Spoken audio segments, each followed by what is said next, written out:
नमस्कार। आज हम बीए थर्ड ईयर के प्लेटो के साम्यवाद के बारे में चर्चा करेंगे।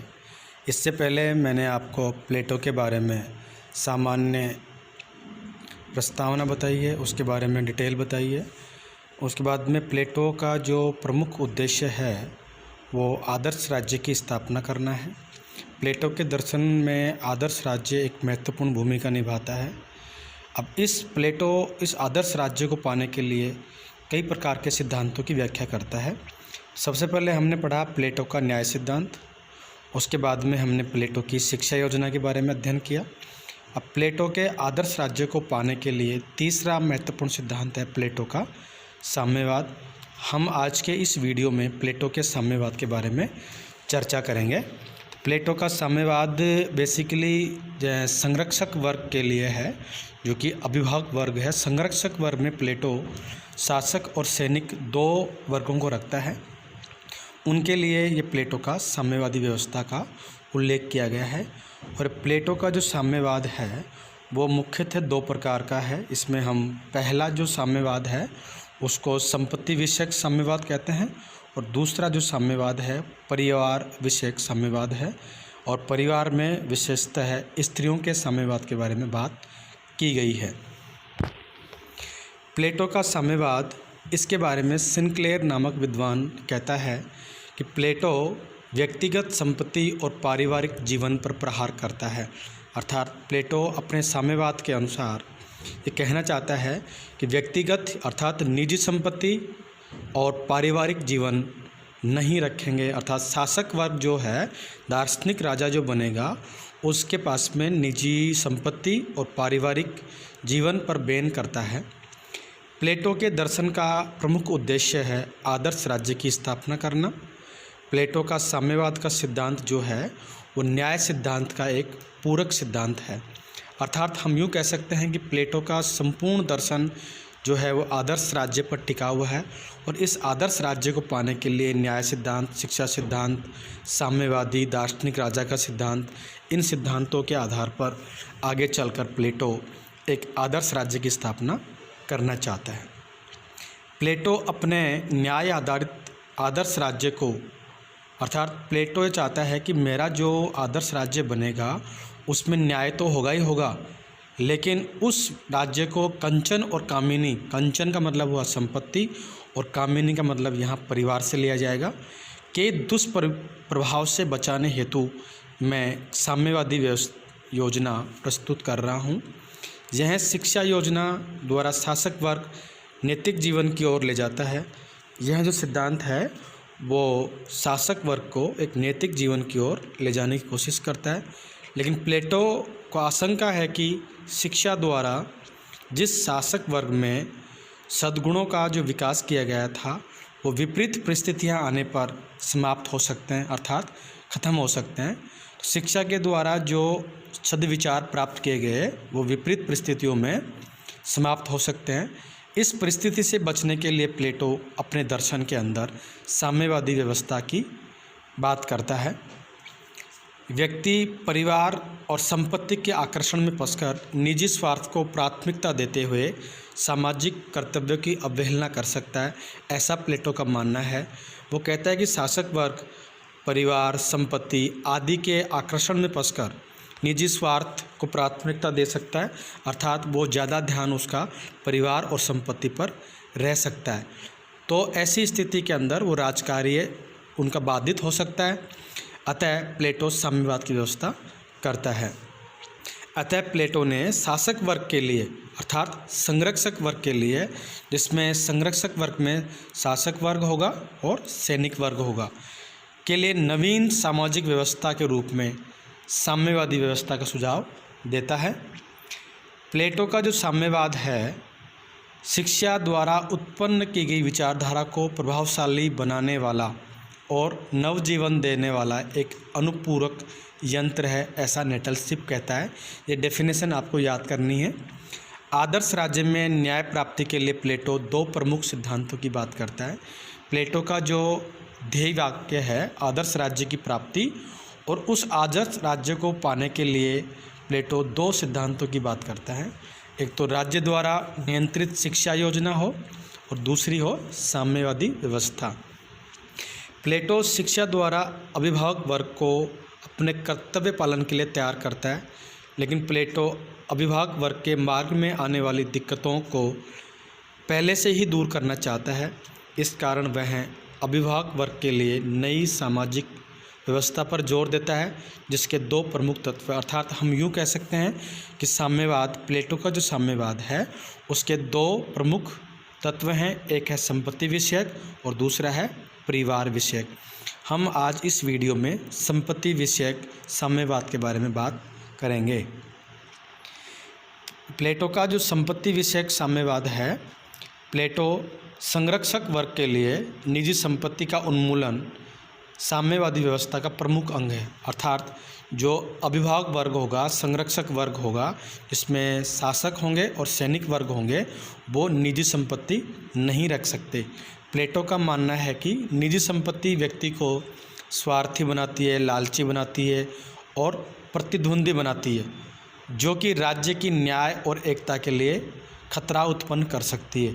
अतः राज्य में न्याय बना रहे, इसके लिए प्लेटो अपने आदर्श राज्य में संरक्षक वर्ग को व्यक्तिगत संपत्ति रखने से वंचित रखता है।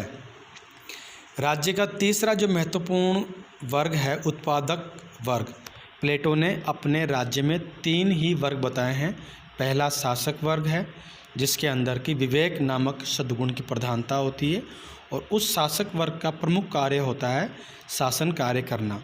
प्लेटो के समाज या राज्य का दूसरा वर्ग है सैनिक वर्ग, जिसमें साहस नामक सद्गुण की प्रधानता होती है और वो देश की रक्षा का कार्य करता है। प्लेटो के राज्य का तीसरा जो वर्ग है उत्पादक वर्ग, इसमें भूख या तृष्णा नामक सद्गुण की प्रधानता होती है और इसका कार्य होता है उत्पादन कार्य करना। जिसका प्रमुख सद्गुण बताया है उत्पादक वर्ग का तृष्णा या भूख। इस वर्ग को प्लेटो इस संपत्ति विषयक जो सिद्धांत है इसके तहत संपत्ति रखने का अधिकार देता है, लेकिन इनका यह जो अधिकार है उत्पादक वर्ग को जो मिला हुआ है संपत्ति का संचय करना, संपत्ति रखना, ये अधिकार स्वच्छंद नहीं, अर्थात इसके ऊपर भी राज्य द्वारा नियंत्रण है। ये नियंत्रण प्लेटो इसलिए लगाता है कि कोई व्यक्ति ज़्यादा संपत्तिशाली नहीं बन जाए, क्योंकि अर्थात ज़्यादा संपत्तिशाली वाला अगर कोई व्यक्ति राज्य में बन जाता है तो उससे उस राज्य में संतुलन नहीं रहता है। तो संतुलन बनाने के लिए प्लेटो इस वर्ग पर भी ज़्यादा संपत्ति के अर्जन करने पर प्रतिबंध लगाता है। इस प्रकार प्लेटो इस साम्यवादी व्यवस्था में अभिभावक वर्ग के लिए संपत्ति के स्वामित्व को ख़त्म करना चाहता है, ताकि वह इससे दूर रहकर अच्छे ढंग से राजकार्य कर सके। अब हम संपत्ति विषयक जो प्लेटो का सिद्धांत है साम्यवाद का, इसकी कुछ विशेषताओं के बारे में चर्चा करेंगे, अध्ययन करेंगे। तो सबसे पहली विशेषता तो इसकी ये है कि ये प्लेटो का जो संपत्ति विषयक साम्यवाद है वो अर्ध साम्यवाद की श्रेणी में आता है। अर्थात हम यूँ कहें कि ये प्लेटो के समाज के सभी वर्गों के लिए नहीं है, क्योंकि प्लेटो के समाज में 3 वर्ग माने हैं। प्लेटो ने केवल 3 वर्ग माने हैं, शासक वर्ग, सैनिक वर्ग और उत्पादक वर्ग। तो ये प्लेटो का जो संपत्ति विषयक साम्यवाद है वो केवल अभिभावक वर्ग अर्थात शासक और सैनिक वर्ग तक ही सीमित है, ये उत्पादक वर्ग के लिए नहीं है। दूसरी इसकी विशेषता है कि इस प्लेटो के संपत्ति विषयक साम्यवाद की जो उद्देश्य है वो राजनीतिक है, न कि आर्थिक। जबकि आधुनिक साम्यवाद जैसे कि कार्ल मार्क्स का साम्यवाद है, उसका जो उद्देश्य है वो समाज में आर्थिक विषमता को दूर करना है, जबकि प्लेटो का आर्थिक विषमता को दूर करना नहीं, बल्कि ये राजनीति एवं शासन व्यवस्था को दोष मुक्त करना चाहता है। अर्थात प्लेटो का जो उद्देश्य यह है कि आर्थिक विषमता दूर हो या नहीं हो, इससे प्लेटो को कोई लेना देना नहीं है, लेकिन ये राज्य के अंदर राजनीति और शासन व्यवस्था दोष मुक्त हो, अर्थात व्यक्ति कंचन और कामिनी के जो दोष है उसमें नहीं फंसे और निरंतर राजकार्य में आगे बढ़ता रहे। प्लेटो का साम्यवाद भोग का नहीं वरन त्याग का मार्ग है, अर्थात भोग का नहीं, त्याग का मार्ग है। इसका मतलब यह हुआ कि हमें इसमें संपत्ति और परिवार को छोड़ना पड़ेगा, क्योंकि प्लेटो शासक वर्ग को कंचन और कामिनी के मोह से दूर रखकर उस शासक वर्ग को जन कल्याण में रत रहने के लिए प्रेरित करता है। अर्थात यूँ कहें कि वो शासक वर्ग जो होगा वो निरंतर जन कल्याण या लोक कल्याण के बारे में सोचे, अपने परिवार और संपत्ति के बारे में नहीं सोचे। इसीलिए प्लेटो ने इस व्यवस्था के बारे में बताया है। इस साम्यवाद में कुशल राजनीतिक प्रशासन का गुण मौजूद है। अर्थात अगर ऐसा साम्यवाद विकसित हो जाता है प्लेटो के अनुसार, तो वहाँ के जो शासक वर्ग होंगे वो बिल्कुल राजनीति में और प्रशासन में बिल्कुल निपुण होंगे। प्लेटो की साम्यवाद की विशेषताओं में हम आगे और देख सकते हैं कि ये जो प्लेटो का साम्यवाद है वो न्याय की एक पूरक व्यवस्था के रूप में निभर कर सामने आता है। संपत्ति विषयक साम्यवाद के पक्ष में तर्क। प्लेटो आगे अपने संपत्ति विषयक जो साम्यवाद की प्रस्तुत करता है उसके पक्ष में यह कुछ लॉजिक देता है कि ये सही है और सही किस प्रकार से है। उसके पक्ष के जो तर्क हैं उनको हम बिंदुवार देखने की कोशिश करते हैं। यह सिद्धांत कार्य विशेषीकरण एवं कार्य विभाजन के आधार पर आधारित है। अर्थात प्लेटो का जो न्याय सिद्धांत भी है उसमें भी वर्क स्पेशलाइजेशन की बात करी गई है। अर्थात जो वर्ग जिस कार्य में परफेक्ट है उसे वही कार्य करना चाहिए और सभी के लिए कार्यों का विभाजन किया गया है। इसलिए ये साम्यवाद जो संपत्ति विषयक साम्यवाद है ठीक है। दूसरी बात है इससे समाज में असमानता नहीं आएगी। आगे चल के बात करते हैं, अगर संपत्ति विषयक साम्यवाद उस राज्य में होगा तो वहाँ वर्ग संघर्ष की संभावना बहुत कम रहती है। अगली बात है, इससे राज्य में एकता बनी रहती है और प्रशासन के कार्य में कार्यकुशलता बढ़ती है। अब प्लेटो के साम्यवाद जो संपत्ति विषयक साम्यवाद है उसकी विशेषताएं, अर्थ आदि के अध्ययन करने के बाद में हमें इसमें कुछ आलोचनाएं नज़र आती हैं या कुछ कमियां नज़र आती हैं, उनका हम यहाँ उल्लेख कर लेते हैं। तो सबसे पहली बात है, प्लेटो के साम्यवाद में अनेक आधारों पर आलोचना की जा सकती है। इनका जो प्रमुख शिष्य था अरस्तु, प्लेटो के शिष्य थे अरस्तु, और प्लेटो सुकरात का शिष्य था। तो अरस्तु ने प्लेटो के संपत्ति विषयक साम्यवाद की कुछ आलोचनाएं करी हैं, उनका वर्णन इस प्रकार से हम बता सकते हैं। पहले इसकी आलोचना का जो बिंदु है, प्लेटो का साम्यवाद आध्यात्मिक बुराइयों का भौतिक निदान है। अर्थात ये जो संपत्ति का अर्जन करने वाला जो है एक आध्यात्मिक बुराई का भौतिक निदान है, तो यहाँ इस संसार में इसका निदान संभव नहीं है। दूसरी इसकी जो आलोचना है, मानव जीवन के सामान्य अनुभव एवं मूल प्रवृत्ति, अर्थात मानव की जो मूल प्रवृत्ति होती है धन का संचय करना, इसके ये विरुद्ध है। क्योंकि मानव की जो प्रवृत्ति होती है धन संचय की होती है।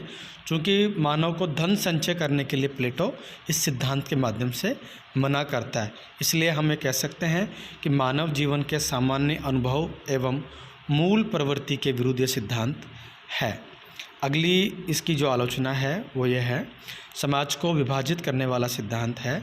इसमें एक जो वर्ग है उत्पादक वर्ग, उसको धन संचय करने का अधिकार दिया गया है। दूसरा जो वर्ग है शासक और सैनिक, उसको इस धन संचय करने के से अलग रखा गया है। इस प्रकार हम कह सकते हैं कि प्लेटो ने इस सिद्धांत के माध्यम से समाज को बांटने का कार्य किया है। अगली जो इसकी आलोचना है वो ये है, इससे परोपकार, सेवा, उदारता आदि नैतिक मूल्यों का हनन होता है। क्योंकि व्यक्ति के पास में जब संपत्ति नहीं होगी तो परोपकार नहीं कर सकता, किसी की सेवा नहीं कर सकता।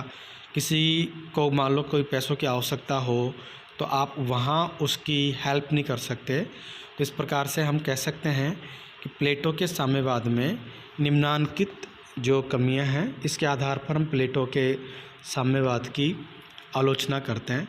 फिर भी अंत में सारांश रूप से हमें कह सकते हैं कि प्लेटो का जो साम्यवादी का सिद्धांत है वो सत्ता के विकेंद्रीकरण पर आधारित है। अर्थात प्लेटो सत्ता के डिसेंट्रलाइजेशन पर बल देता है। इसमें जो संरक्षक वर्ग है, अभिभावक वर्ग है, उसको प्लेटो राजनीतिक सत्ता सौंपना चाहता है और जो उत्पादक वर्ग है उसको आर्थिक सत्ता सौंपना चाहता है, जो एक अच्छी शासन व्यवस्था की निशानी हो सकती है। जो प्लेटो का जो साम्यवाद है संपत्ति विषयक, यह संपूर्ण समाज के हित के लिए कल्याणकारी हो सकता है। Thank you.